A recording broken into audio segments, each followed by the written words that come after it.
sekarang gini, apa hukumnya orang yang mungkin membeda-bedakan masa lalu orang? Misal ya, ini sudah hijrah dia, seperti kayak Bang Jody saat ini, begitu, ya kan? Tapi tetap ketika mau melanjutkan hidup, misalnya mencari pekerjaan di sini, di situ, dilihat orang, ini dulu orang masa lalunya kayak gini, ini. Itu di Islam bagaimana tuh? Ana khairum minhu. Saya lebih baik daripada dia. Khalaqtani min nar, kau ciptakan aku dari api. Wa khalaqtahu min tin, kau ciptakan dia dari tanah. Orang yang suka menjudge orang. Kau dari tanah, aku dari api. Aku lebih mulia, kau lebih hina. Perbuatan siapa? Setan. Iblis. Iblis nggak digoda setan, karena dia GM-nya. Direkturnya, CEO. Ownernya. Jadi kalau ada orang yang begitu, berarti titisan. Siapa yang bisa menjamin kita ini siapa di antara mulia di antara kita? Inna akramakum, yang paling mulia di antara kamu, indallah atqakum, yang paling takwa.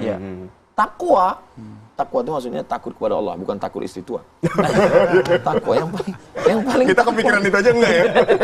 Yang paling takwa di antara kita ini siapa yang menjamin bahwa saya lebih tinggi? Iya, karena kursinya lebih tinggi. Tapi bahwa di antara kita yang lebih takwa hanya Allah yang tahu. Karena kata Nabi, at-taqwa hahuna, at-taqwa hahuna, at-taqwa hahuna. Takwa itu letaknya di sini, di dalam, nggak ada yang tahu. Sampai sekarang belum ada alat detektor takwa. Baju takwa ada. Nah, ini berbicara soal takwa tadi kan, ketika kita ngerasa kita lagi dalam fase hijrah, kita berusaha buat lebih baik, kita merasa diri kita bertakwa. Terus kita ngelihat nih, ada orang di depan kita ahli maksiat, Tat.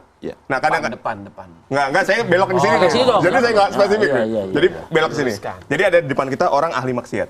Nah, terus kita merasa nih orang nih, kita mengecilkan lah. Artinya kita ngerasa lebih bagus karena kita lagi dalam fase itu. Gitu ya? Suatu saat, ini kan bisa jadi dia akan jadi orang yang mungkin jauh lebih baik dari kita. Ini jadi masa lalunya juga nih. Betul. Nah, gimana kita melihat orang-orang yang seperti ini?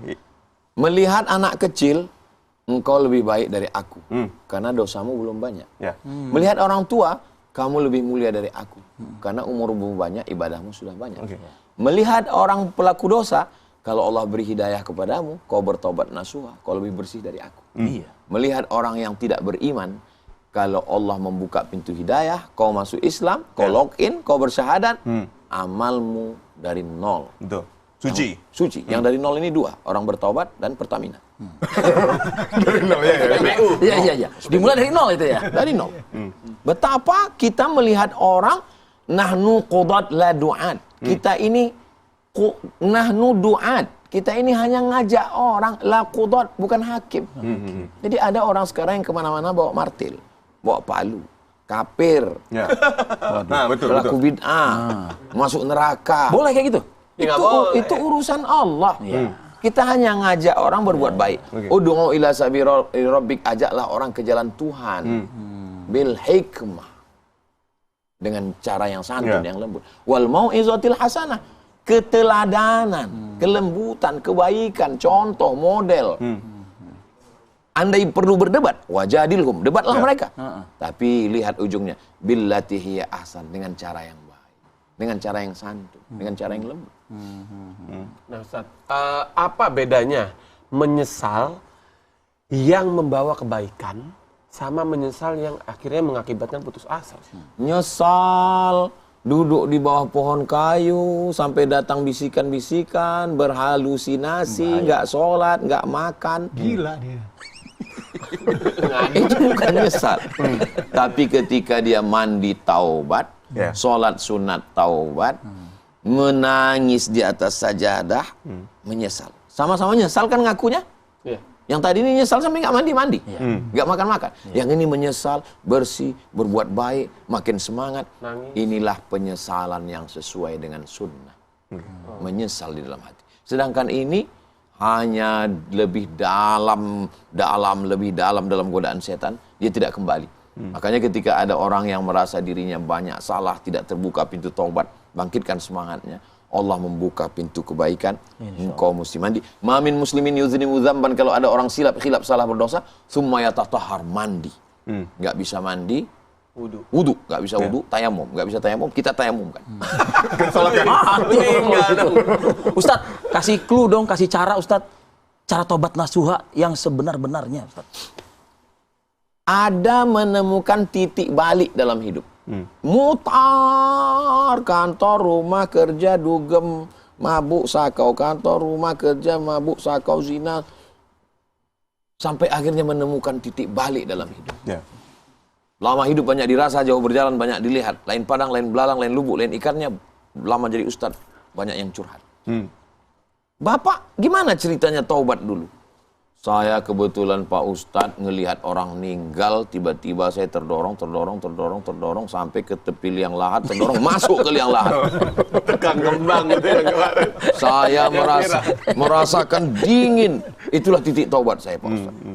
Saya ini orang nakal, Pak Ustadz. Tiba-tiba kakak saya meninggal, Pak Ustadz. Melihat dia dimandikan, jadi menemukan titik balik. Ya. Hidayah. Kita ini hidayah. Hidayah artinya ini ke Jawa Barat, ini lanjut ke Jawa Tengah. Pamflet itu hidayah. Ya. Petunjuk. Rute. Petunjuk. Maka kita harus pintar-pintar membaca hidayah. Wa kafa bil mauti wa'izah. Cukuplah kematian sebagai nasihat. Ya. Ada nasihat yang berbuih-buih, yang berkata-kata. Tapi ada nasihat yang diam. Cukupkan kematian. Kenapa hati kamu tertutup, terkunci? Karena kamu setiap hari melihat orang mati, tapi tidak pernah menyentuh hati kamu. Jadi kita sendiri berusaha untuk menemukan titik balik. Setelah itu kita balik. Jangan takut, jangan cemas, kembali ke jalan yang benar. Jalan ini sebetulnya lurus. Wa anna hadza sirati, jalanku ini kata Allah lurus mustaqiman. Tapi kita melewatinya zigzag, terlalu ke kiri. Maka kembali ke jalan, bahasa Arabnya taubat. Baik. Kembali ke jalan itu bahasa Arabnya taubat. Nah, berarti kalau Bang Jody berarti titik lurus, jangan titik balik. Betul. Nah, itu yang ingin saya tanyakan. Jadi ketika kita melihat hidayah tadi, hidayah ini harus nunggu Allah kasih ke kita, datang sendiri, atau kita cari. Nah, kalau kita cari, kayak gimana nyari hidayah itu, Tat? Saya dalam sebulan mesti menghadiri jenazah. Supaya saya hidayah. Ustadz kan sudah muslim, Ustadz kan sudah ustadz. Hidayah apa? Hidayah ada dua. Ya. Yang kita minta ihdinas siratal mustaqim. Ngapain lagi minta hidayah? Allahumma hdini fiman hadait. Ngapain lagi minta hidayah? Hidayah pertama dari kekafiran kepada Islam. Hidayah. Hidayah yang kedua setelah Islam supaya istiqomah. Saya gimana saya supaya istiqomah? Ini kalau saya di rumah saya di Rawa Terata ini, saya di rumah saya mulia. Saya disalami semua. Bagaimana saya supaya merasa diri saya ini nggak ada apa-apanya?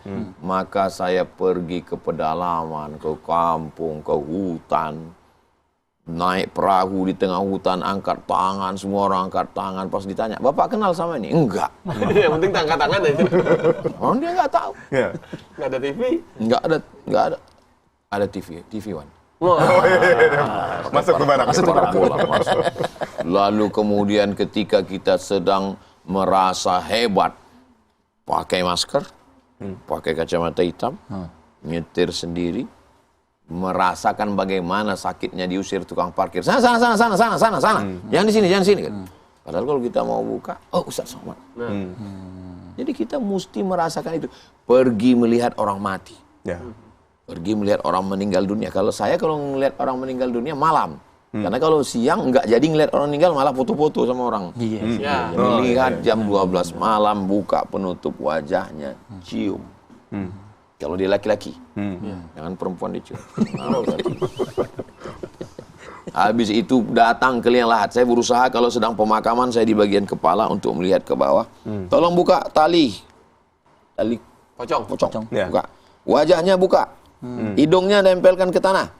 Itu tanah gumpalan mana? Letakkan di tengkuk satu, di pinggang satu, di kaki satu, di betis satu, di ujung satu. Itu buka semua talinya. Udah, letakkan tanah. Ambil tikar. Tutup semua dengan papan, tikar, tanah jangan sampai guruk. Pelan-pelan. Sampai habis itu saya baca talqin. Untuk apa? Itulah nasihat titik hidayah yang paling kuat menghunjam ke hati saya untuk menasehati saya. Itu untuk pribadi Ustaz. Untuk pribadi saya sendiri. Saya mencari itu. Nggak mesti menunggu.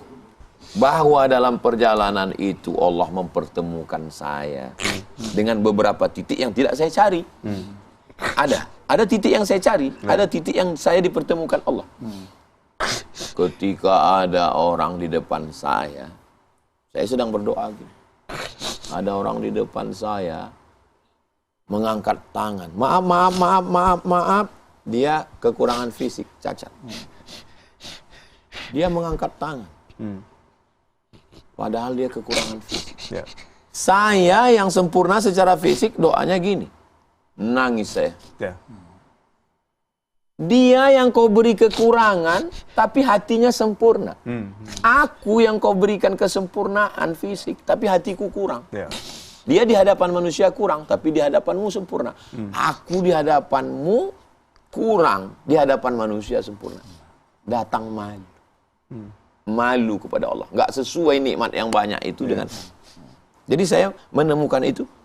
Dalam hati saya, melihat teman yang masih bisa jalan dengan maknya. Pergi umroh gandeng. Mak berapa umurnya, Mak? 80, Ustaz. Mak saya meninggal umur 70. Yeah. Dalam hati saya, Tuhan nggak adil. Sampai akhirnya pas lagi sedang ceramah, datang. Ustaz, anak ini mau foto sama Ustaz. Iya. Ustaz, anak ini yatim piatu, baru kelas 5 SD, Pak Ustaz. Berarti aku salah selama ini. Aku masih sempat dengan makku umurnya 70. Ini anak kelas 5 SD. Udah nggak ketemu orang tua. Allah mempertemukan, saya nggak nyari. Jadi ada titik-titik itu yang kita cari, ada titik-titik itu yang kita dipertemukan Allah. Makanya sensor kita ini kita pertajam. Gimana pertajam sensor itu, Tat? Puasa inilah yang menajamkan sensor.